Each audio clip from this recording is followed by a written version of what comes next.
The Great Depression. On the morning of October 29th, 1929, the air in Wall Street was thick with tension.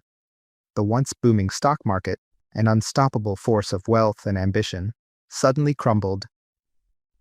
Black Tuesday had arrived. In a matter of hours, fortunes vanished. Men in crisp suits stood in disbelief, watching stock prices plummet. The trading floor erupted into chaos as panic spread like wildfire. But this wasn't just a bad day on Wall Street. It was the beginning of the worst economic catastrophe in modern history. For years, America had been riding high on the wave of the Roaring '20s, an era of soaring stocks, easy credit, and boundless optimism.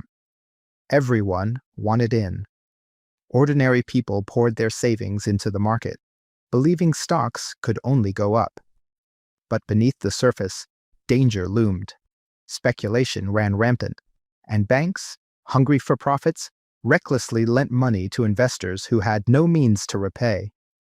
The market had become a fragile house of cards, and on that fateful October day, it all came crashing down. As stock prices collapsed, the domino effect began. Banks, heavily invested in the market, failed one after another. Families rushed to withdraw their life savings, only to find locked doors and empty vaults. Businesses crumbled. Jobs disappeared. Unemployment skyrocketed to a staggering 25%. Breadlines stretched for blocks. In rural America, farmers lost their land to ruthless foreclosures, while the Dust Bowl turned once fertile fields into barren wastelands. The pain wasn't confined to the U.S. The Great Depression rippled across the globe, shattering economies from Europe to Asia. Nations turned inward, raising tariffs in desperate attempts to protect themselves, but instead, they suffocated global trade. For years, governments scrambled for solutions. In America, President Franklin D. Roosevelt launched the New Deal, a bold experiment of public works, financial reforms, and social safety nets. It was a lifeline, but recovery was slow. Ultimately, it wasn't policy but war that ended the Depression. The outbreak of World War II reignited industry, fueled mass employment, and restored economic stability. The 1973 oil crisis. In October 1973, a silent but devastating weapon was unleashed, not with bullets or bombs, but with barrels of oil. The Organization of Arab Petroleum Exporting Countries, OAPEC, turned off the taps, imposing an embargo on nations that supported Israel during the Yom Kippur War. Almost overnight, the world's most powerful economies found themselves gasping for fuel. What followed was economic chaos on an unprecedented scale. Oil prices didn't just rise, they quadrupled, jumping from $3 per barrel to nearly $12.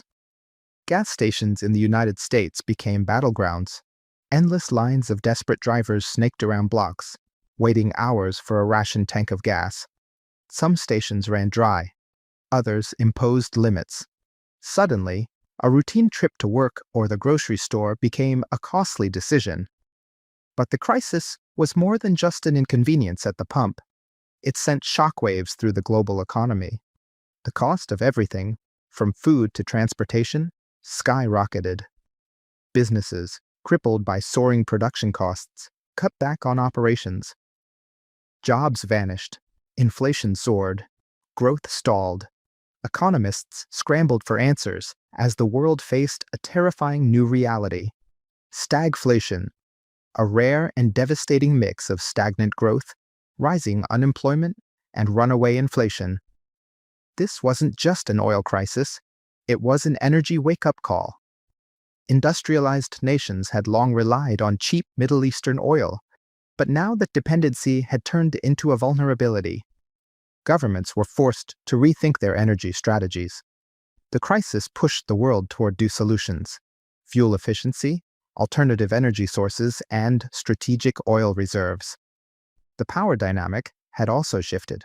Oil-exporting nations, once seen as suppliers, had become economic kingmakers, holding immense leverage over the world's most powerful economies. The 2008 global financial crisis. It started with a dream: homeownership for everyone. In the early 2000s, banks and lenders fueled an unprecedented housing boom, handing out mortgages to anyone who asked, even those with shaky credit. Home prices soared, and Wall Street saw an opportunity. Instead of questioning the house of cards they were building, financial institutions doubled down. Banks bundled risky subprime loans into complex financial products called mortgage-backed securities, or MBS, and collateralized debt obligations, or CDOs. These were then sold to investors around the world, stamped with AAA ratings by credit agencies that either didn't understand or didn't care how fragile they really were. For years, the system seemed unstoppable. Investors profited. Banks thrived. Homeowners believed prices would never fall. But cracks began to show in 2006 when housing prices peaked. As values dropped, homeowners found themselves owing more than their homes were worth. Mortgage defaults surged. Then came 2008, the year the world unraveled. Lehman Brothers, a giant investment bank, collapsed overnight, sending shockwaves through global markets. The financial system, built on bad debt and reckless speculation, froze. Banks stopped lending. Stock markets nosedived. Trillions of dollars vanished. Governments scrambled to prevent total economic collapse.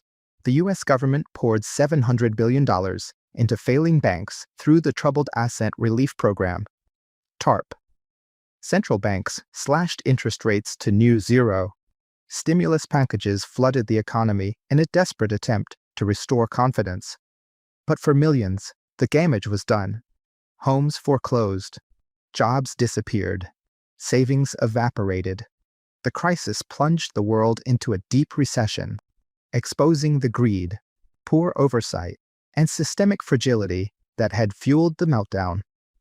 In the aftermath, governments imposed tighter regulations, including the Dodd-Frank Act, aimed at preventing another catastrophe: the COVID-19 pandemic.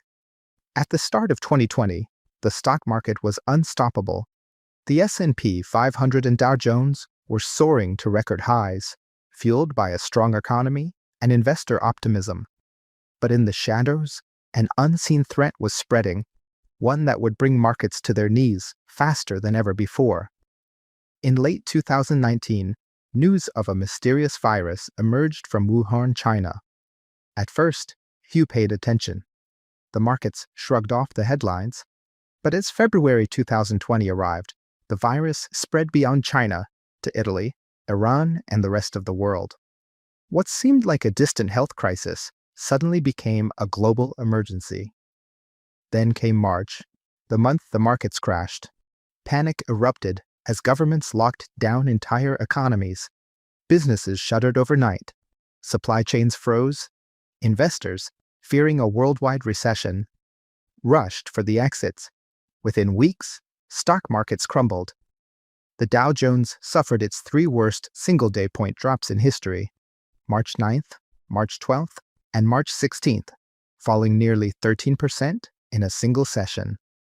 These days became known as Black Monday, Black Thursday, and Black Monday again.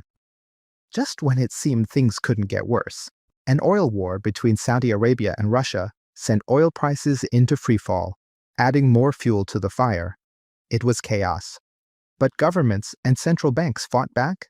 The U.S. Federal Reserve slashed interest rates to zero and unleashed massive stimulus programs. Congress passed the CARES Act, a historic $2.2 trillion rescue package that sent direct payments to citizens and propped up businesses. Around the world, policymakers scrambled to contain the economic fallout. Despite the devastation, something extraordinary happened. By April, whispers of vaccine development and the rise of the stay-at-home economy, led by tech giants like Amazon and Zoom, sparked a historic rebound. Stocks climbed at a record pace. By August 2020, the S&P 500 had fully erased its losses, marking the shortest bear market in history. But beneath Wall Street's recovery, Main Street was suffering. Small businesses collapsed. Unemployment soared.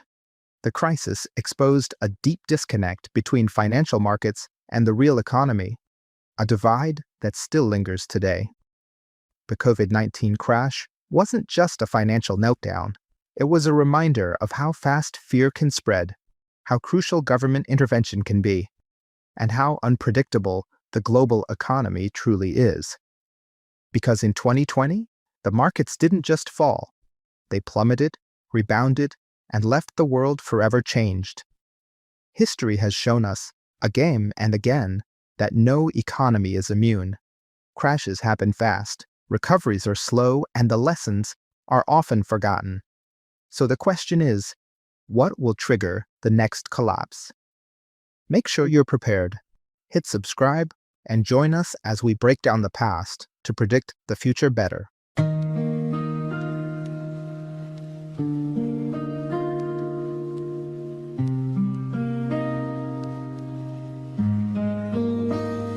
चांद से पूछा मैंने क्यों मेरा चांद खफा है।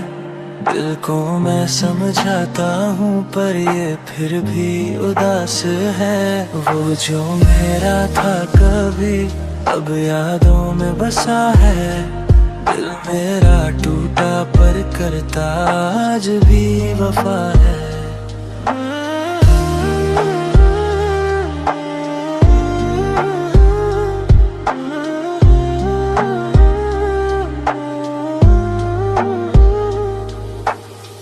रातों में बैठ के मैं यादों को सजा रहा।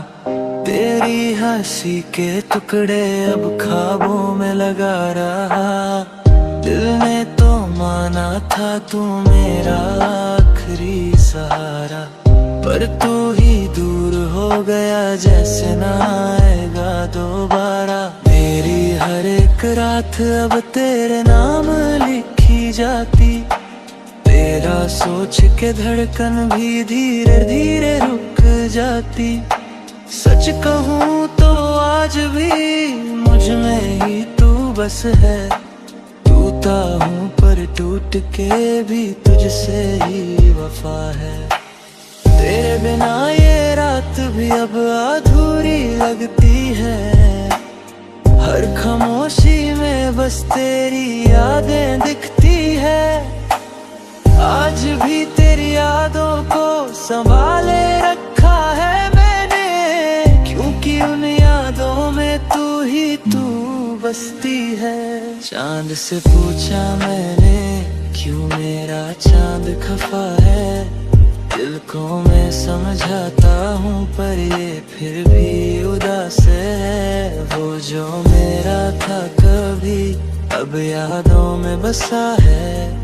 दिल मेरा टूटा पर करता।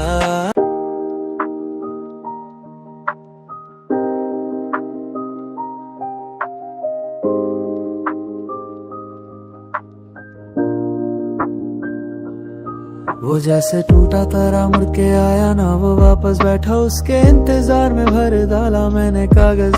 दिल में तू है तेरे बारे सोचे बस। हम ना रोते इतना सोचे साथ होते बस। हमेशा रहेगा यार जो साथ तेरे वक्त बीता। मैं होता ना उदास, कश तुझसे मैं मिला ना होता। नहीं तू इस दिल में होता और तुझसे कुछ गिला ना होता। नहीं तू इस दिल में होता और तुझसे कुछ गिला ना होता। आंसू बरसे ऐसे जैसे बारिश हो रही हो। तुम तो खुश हो ना अब तो फिर क्यों रो रही हो। तुमने अपना बना के मुझे ऐसा कर दिया। पहचानू ना खुद को अब मुझसे, मुझको जुदा कर दिया। वो जैसे टूटा तारा मुड़ के आया ना, वो वापस बैठा उसके इंतजार में भर डाला मैंने कागज। दिल में तू है तेरे बारे सोचे बस। हम ना रोते इतना सोचे साथ होते बस। हमेशा रहेगा यार जो साथ तेरे वक्त बीता। मैं होता ना उदास, कैसे तुझसे मैं मिला ना हो।